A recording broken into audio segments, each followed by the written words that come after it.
क्या आप भी नेटफ्लिक्स या अमेजॉन या फिर दूसरे ओटीटी प्लेटफॉर्म के लिए वेब सीरीज बनाना चाहते हैं? तो आपके लिए जानना बहुत जरूरी है कि किस तरह का प्रोडक्शन होता है, कितना बजट लगता है, रिलीज कैसे होता है, एग्रीमेंट कैसे होता है, क्या एडवांस।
एक बहुत बड़ा फर्क है। टीवी सीरियल चलता रहता है, चलता रहता है, चलता रहता है, लगातार चलता जाता है, जबकि वेब सीरीज सीजन वाइज बनाई जाती है। वेब सीरीज सीजन वाइज मतलब उसके सीजन होते हैं, सीजन 1, 2, 3। जैसे कि आपने स्क्विड गेम देखा, मिर्जापुर देखा और ऐसी बहुत सारी आपने वेब सीरीज देखी होंगी। तो इसमें एक सीजन में 8 एपिसोड, 10 एपिसोड, 12 एपिसोड हो सकते हैं। इनकी जो लेंथ होती है वो 30 से 40 मिनट की होती है। इसमें हाँ फिक्स लेंथ जैसा कुछ नहीं होता, मतलब कोई एपिसोड हो सकता है 30 मिनट का हो, तो कोई हो सकता है 28 का हो, कोई 33 का भी हो सकता है। तो इसमें ऐसा बिल्कुल फिक्स क्राइटेरिया नहीं है, जहां पे भी अच्छा फ्रीज पॉइंट मिलेगा वहीं पर हो जाएगा। इसके अलावा आप इसमें शॉर्ट फिल्में रिलीज कर सकते हैं। इसके अलावा आप वेब फिल्म बना सकते हैं। वेब फिल्म मतलब जो स्पेशली इंटरनेट के लिए बनी है, ऐसी फिल्में भी यहाँ पर रिलीज हो सकती हैं। आपने अगर पहले से कोई फिल्म बना रखी है तो भी उसको रिलीज किया जा सकता है। अगर आप उसके बारे में कोई भी हेल्प चाहते हैं तो जॉइंट फिल्म की सपोर्ट टीम को फोन कर सकते हैं, हम आपकी उसमें हेल्प कर देंगे। तो short film, films, web films, इसके साथ साथ वेब सीरीज यहाँ पर रिलीज की जा सकती है। और हाँ, अब कुछ ओटीटी प्लेटफॉर्म डॉक्यूमेंट्री लेना भी शुरू कर चुके हैं। मैंने भी अभी एक डॉक्यूमेंट्री बनाई थी, उसके लिए मेरी बात चल रही है ओटीटी प्लेटफॉर्म पे और बड़े इंटरेस्टेड हैं उसको लेने के लिए। तो ये आप बना सकते हैं अलग अलग कंटेंट। नंबर 2 कि इसका प्रोडक्शन कैसे किया जाए, मतलब कि कैसे बनाया जाए। पहली बात तो ये है कि हर मीडियम को अच्छी तरह से समझना चाहिए। वेब सीरीज पे ऑलरेडी मैंने पहले भी सीरीज बनाई है, मैं थंबनेल शेयर कर रहा हूँ, डिस्क्रिप्शन बॉक्स में लिंक भी दे रहा हूँ, उनको जरूर देखिएगा, आपको बहुत अच्छी हेल्प मिलेगी। यहाँ पर आपको जो प्रोडक्शन करना होता है वो टीवी सीरियल और फिल्म दोनों से अलग तरह से होता है। मैं यहाँ बिजनेस वाइज बात कर रहा हूँ, मैं क्रिएटिव और टेक्निकल बात नहीं कर रहा हूँ। ये पूरा का पूरा जो आज का वीडियो है ये बिजनेस वाइज है। तो यहां पर आपका एग्रीमेंट पहले ही हो जाता है ओटीटी प्लेटफॉर्म से। मतलब पहले आप स्टोरी पिच करते हैं, उनको पसंद आती है, उसके बाद star cast, location, budget final होने के बाद आपका यानी कि प्रोड्यूसर का डायरेक्ट एग्रीमेंट होता है उस नेटवर्क से। उसके बाद आप शूटिंग पे जाते हैं। तो ये बात समझ लें कि फिल्मों में क्या होता है, आप पूरी फिल्म बना लेते हैं, उसके बाद आप थिएटर्स में जाते हैं, एग्जीबिटर के पास जाते हैं। टीवी सीरियल में भी आप पहले पिच करते हैं, उसके बाद आप सीरियल बनाते हैं। इस तरह से ओटीटी प्लेटफॉर्म में भी सब्जेक्ट पहले ही लॉक हो जाता है। आपको पता होता है कि इस पर्टिकुलर प्रोजेक्ट के लिए मुझे पर एपिसोड कितना अमाउंट मिलने वाला है। तो इसका मतलब पूरी तरह से सेफ्टी। अब जो मैंने बताया कि प्रोडक्शन कैसे होता है बिजनेस वाइज, उसके बाद आपके मन में इच्छा उठ रही होगी, जो लोग भी प्रोडक्शन में आना चाहते हैं, कि भाई कितना बजट लगेगा, कितने पैसे खर्च होंगे। तो पहले हम आ जाएं कि जिस तरह के प्लेटफॉर्म है, जैसे नेटफ्लिक्स है, अमेजॉन है, एमएक्स प्लेयर है, जो भी बड़े प्लेटफॉर्म है वो बहुत बड़े बड़े बजट के प्रोग्राम्स भी करते हैं। मतलब उनके एक एक एपिसोड 30 लाख, 40 लाख, 50 लाख, 60 लाख और उससे भी ज़्यादा के एपिसोड्स होते हैं। बाकी कई प्लेटफॉर्म है जो 10 लाख, 20 लाख और 25 लाख के एपिसोड्स भी कर रहे हैं। इसके अलावा लेकिन अगर आपने शॉर्ट फिल्म करी, जैसे अभी अभी हमने उल्लू के लिए एक शॉर्ट फिल्म की, तो वो सिर्फ 5 लाख रुपए की थी। तो अलग अलग प्लेटफॉर्म पे अलग अलग तरह से आप अपना बजट इन्वेस्ट कर सकते हैं। लेकिन प्रोसीजर जो मैंने सेकंड नंबर पॉइंट में बताया है, उसके अलावा किसी भी चीज़ पर आप ध्यान मत दीजिएगा। बहुत सारे लोग इस नाम पर फ्रॉड भी कर रहे हैं। आपको फ्रॉड लोगों से बचाने के लिए, सही जानकारी देने के लिए हम जॉइन फिल्म्स में लगातार वीडियो लाते रहते हैं। आप प्लीज़ सारे वीडियोस को देखिएगा ताकि आप प्रोडक्टिव और सक्सेसफुल पर्सन के रूप में जाने जाएं, ना कि जिसके साथ की नुकसान हो चुका है या जिसको धोखा हो चुका है।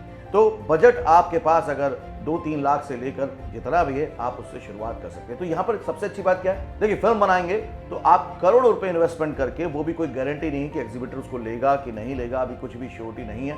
यहाँ पर आपके पास श्योरिटी भी है और कम बजट में आप अपने करियर की शुरुआत कर सकते हैं। फोर्थ पॉइंट है कि रिलीज कैसे होती है। देखिए आपका जब सब्जेक्ट अप्रूव हो गया, नंबर ऑफ एपिसोड्स लॉक हो गए, बजट लॉक हो गया, कास्टिंग लोकेशन सब लॉक हो गया, उसके बाद एग्रीमेंट के बाद आप चले जाते हैं प्रोडक्शन करने के लिए, मतलब कि शूटिंग के लिए।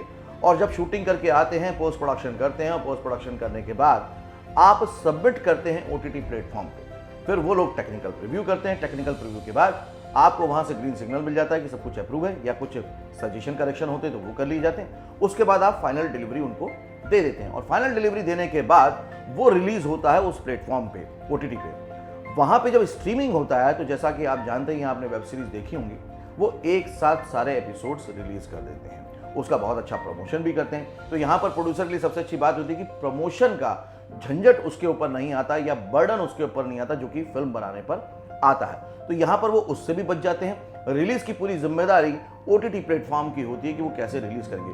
कई बार एक ओटीटी प्लेटफॉर्म का दूसरे ओटीटी प्लेटफॉर्म के साथ भी टाई अप होता है, कोलैबोरेशन होता है, तो वो कंटेंट 2 जगह भी रिलीज हो सकता है। लेकिन हाँ, उसके लिए आपको कोई अलग से पैसा नहीं मिलेगा, क्योंकि उन्होंने वो आपसे कंटेंट परचेज किया है। अब उसके फाइनल बायर होने के बाद वही उसके फाइनल ओनर भी हैं, कॉपीराइट भी उन्हीं के पास रहेगा। अब क्योंकि ओनरशिप उनके पास है तो वो डिसाइड करेंगे कि कब, कहां, कितने प्लेटफॉर्म पर उसको रिलीज किया जाएगा। फिफ्थ पॉइंट है कि जो हमने पैसे लगाए हैं, सब्जेक्ट अप्रूवल के बाद और प्रोडक्शन जमा कर दिया है, पूरे के पूरे एपिसोड जमा कर दिए हैं, तो हमें हमारे पैसे कैसे मिलेंगे। देखिए, जो नेटफ्लिक्स है, अमेजॉन है या दूसरे ओटीटी प्लेटफॉर्म है, सबके बिजनेस टर्म अलग अलग है। कोई डिलीवरी पे आपको 10 to 30% देते हैं, बाकी 60 डेज में, 90 डेज में देते हैं। कुछ लोग ऐसे हैं जो आपको एग्रीमेंट के टाइम पे ही एडवांस दे देते हैं। जैसे मैं अभी एक प्लेटफॉर्म के साथ काम कर रहा हूं, तो एडवांस 15% दे रहे हैं, उसके बाद डिलीवरी पे दे रहे हैं 15-20% और बाकी 45 डेज 2 इंस्टॉलमेंट में बाकी का पेमेंट क्लियर कर रहे हैं, जो कि वो लोग एग्रीमेंट में मेंशन करते हैं। तो यहाँ पर आपको यह ध्यान रखना है कि आपके पास जो भी इन्वेस्टमेंट पावर है, उसको आपको कम से कम 5 से 6-7 महीने के लिए ब्लॉक रखना है। तो अमाउंट वही इन्वेस्ट करें जो आप ब्लॉक रख सकते हैं 5 से 7 महीने के लिए। यहां पर एक मैं आपको डिस्क्लेमर देना चाहूंगा कि बहुत सारे लोग जो नए प्लेटफॉर्म की बात करते हैं, आप जब मुंबई में काम करने की कोशिश करेंगे तो बहुत सारे राइटर, डायरेक्टर और प्रोडक्शन वाले लोग आपको बहुत सारे ओटीटी प्लेटफॉर्म के लेटर दिखाएंगे कि देखिए अप्रूवल आ गया, आप प्रोड्यूस कर दीजिए। प्लीज उस ओटीटी प्लेटफॉर्म के बारे में अच्छे से पता करिए कि उसकी स्ट्रीमिंग हो रही है कि नहीं हो रही है, उसके कितने डाउनलोड्स हैं। सब पता करने के बाद ही आप किसी चीज को सच मानिएगा। दूसरी बात जो इसमें आपको जानने के लिए वो ये है कि आपको एडवांस मिल रहा है या नहीं मिल रहा है। अगर एडवांस नहीं मिल रहा है तो क्या वो चैनल बहुत पुराना है, जैसे अल्ट बालाजी है, एमएक्स प्लेयर है, उल्लू है या नेटफ्लिक्स है, अमेजॉन है, तो बड़े जो प्लेयर हैं अगर वो है तो ठीक बात है। लेकिन अगर नए ओटीटी के साथ जुड़ रहे हैं तो प्लीज बहुत ध्यान से जुड़िएगा, क्योंकि ऐसा ना हो कि वो बिजनेस में जम ना पाए और आपने जो इन्वेस्टमेंट किया है वो जीरो वैल्यू हो जाए। तो आज का वीडियो आपको कैसा लगा मुझे जरूर बताइएगा, और ये आप सभी जॉइन फिल्म्स कम्युनिटी की जिम्मेदारी है कि इस वीडियो को अपने व्हाट्सएप से, फेसबुक से सभी लोगों में शेयर करिए, जैसे कि हमेशा करते हैं। क्योंकि जितने नए और अच्छे प्रोड्यूसर इंडस्ट्री में आएंगे उतना ही काम बढ़ेगा, उतना ही आपका और नए लोगों का भला होगा, उनको बहुत सारा काम मिलना शुरू हो जाएगा। अगले वीडियो में फिर से मिलेंगे, तब तक के लिए देखते रहिए, सीखते रहिए, जमे रहिए। All the very best.